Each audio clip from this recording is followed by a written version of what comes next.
Hello မင်္ဂလာပါဗျကျွန်တော်စီတူဟေးပါခင်ဗျကျွန်တော်ရဲ့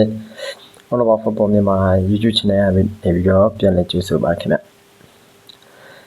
ကဲလောလောလတ်ပဲကျွန်တော်ပေါ်တူဂီကတော့ပေါ်တူဂီဆိုတာကိုပြလာပြီးပြီရနဒိုကလည်းရနဒိုဆိုတာပါလဲဆိုတာတက်တည်ပြခဲ့ပြီးပြီ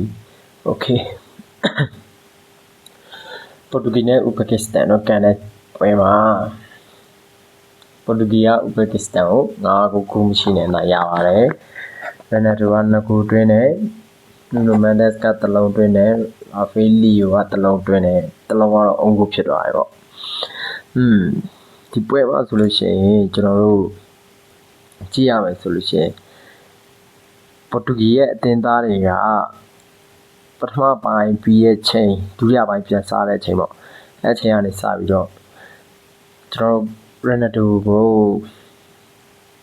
ဟရရဖို့အတွက်စူးစမ်းပေးနေတာတော့ရှောက်တွေ့ရတယ်တကယ်လို့ဒါရနဒိုဟရရဖို့အတွက်ကိုအာယုံရမဆိုင်ရနဲ့အတင်းကိုပဲတေချာလေးကိုရဖို့စက္ကန့်ပဲဆိုလို့ရှိရင်ရနိုင်တဲ့ကိုရနိုင်တဲ့အခွင့်အရေးတွေကတော့အများကြီးရှိတယ်ဒါပေမဲ့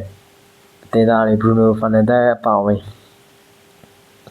အကုန်လုံးရှိသမျှကစားသမားအကုန်လုံးနူနိုမန်ဒက်ဆိုပိုတော်ဆိုတဲ့ရန်ဒိုကိုရဖို့အတွက်ကိုတောက်လျှောက် try ပေးရဆိုလို့ရှိရင်ဆိုတကယ်လို့ရန်ဒိုရဲ့ရန်ဒိုကဟက်ဒရီရဖို့အတွက်ကန်ဆိုးနေရတာပဲပေါ့ကန်ခီရေပဲပြောအောင်ပေါ့ပထမဆိုကိုရမကန်လိုက်တဲ့ဥစ္စာကို6တောင်းနဲ့တားရင်းနဲ့အဲ့ဒီရဲ့တလုံးဘယ်ချီနဲ့ကန်တွင်းလိုက်တယ်ကိုရမပြတ်ပုတ်တယ်အဲ့တလုံးဝင်သွားရင်ဟက်ဒရီရပြီးနောက်ဆုံးအဲ့တော့ရာဖေလီကိုတွင်းထားတဲ့အလုံးသားရာဖေလီကိုကဂိုးတဲ့ကိုမကန်ထဲပဲနဲ့ရနဒိုမျောပေးလိုက်တယ်ဆိုလို့ရှိရင်တေချာတယ်အဲ့တလုံးကရနဒိုရဲ့ဟက်ဒရစ်ဖြစ်လာမှာပေါ့ပြီးရင်အဲ့ဒီရနဒိုအဲ့ဒီဟက်ဒရစ်ရခဲ့မယ်ဆိုလို့ရှိရင်ကမ္ဘာဖလားသမိုင်းရဲ့အသက်ကြီးဆုံးဟက်ဒရစ်တွေနဲ့ကစားသမားအနေနဲ့ရနဒိုကဆန်ချေတင်သွားမှာပေါ့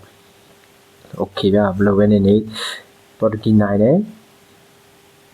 ပြီးရင်ရနဒိုကတော့ဟက်ဒရစ်မရတော့ဘူးပေါ့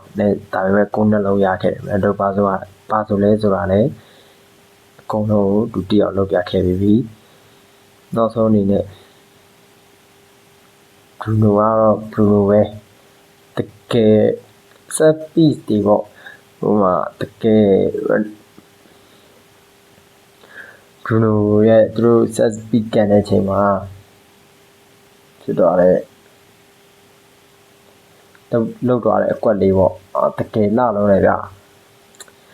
ဟိုဘက်ဂူရမကလည်းကောင်းလုံးတာလည်းပါမယ်ပေါ့တစ်ဖက်တည်းဂူရမကလည်းရောင်းလိုက်ပြန်ကာလိုက်ရောင်းလိုက်ပြန်ကာလိုက်ပဲဒီဂူရမကတော့ကောင်းပါလေ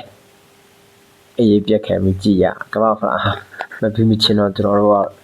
တော့အေးဝအောင်ပဲထင်ဘူးပြီးခဏကြာလို့ရှိရင်လည်းအင်္ဂလန်ပွဲရှိရည်ကြည်ရောမကြည်နိုင်တော့ထင်တာပဲโอเคပါပြောအားလုံးပေါ်တူဂီနိုင်တယ်ပေါ်တူဂီဆိုတာကိုပြပါတယ်ရနဒိုကလည်းငါမအိုဒေဦးဆိုတဲ့အကြောင်းကိုသူ့ရဲ့တွင်းကိုရနဲ့တက်တည်ပြပါခဲ့ပြီโอเค good night ပါနောက်မှပြန်တွေ့ကြပါ